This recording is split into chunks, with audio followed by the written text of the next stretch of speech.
while I'm at it, beloved, we've said more often than not that just this whole idea of pushing this stuff off into future speculation about a beast, an antichrist, and the whole world bowing down to some future figure who's sitting in the temple, when in fact there are books and there is literature that explains the conditions of the New Testament. One particularly marvelous book is Magical Motifs in the Book of Revelation by Rodney Lawrence Thomas. And he goes into all of this about how there were talking statues and the sorcery and different things. And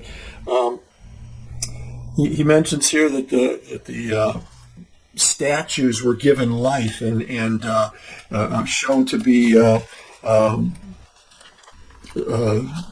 able to talk and sweat and all kinds of different things. It says in the cities of Asia Minor, statues of Roman emperors and gods were numerous. They were placed in temples, public buildings, along the streets, in the marketplaces, in fountains, and on gates.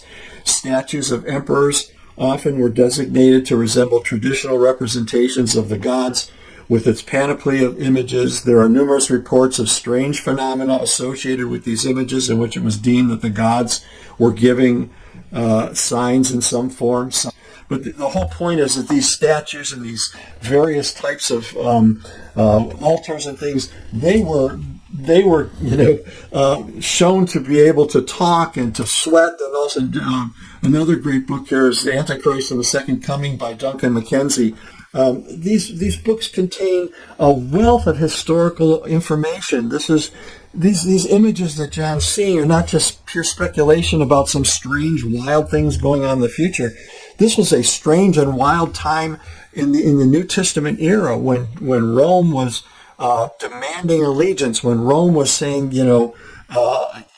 you don't have the mark, which we discussed, was something that had begun back under the Ptolemies, where Jews were actually stamped or marked with the brand of Dionysius.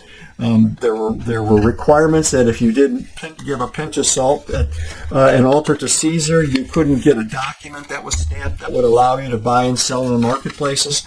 This is all historical fact, folks, and so we have to look first at what's evident to us in history, in actual history, rather than speculating on something that might be,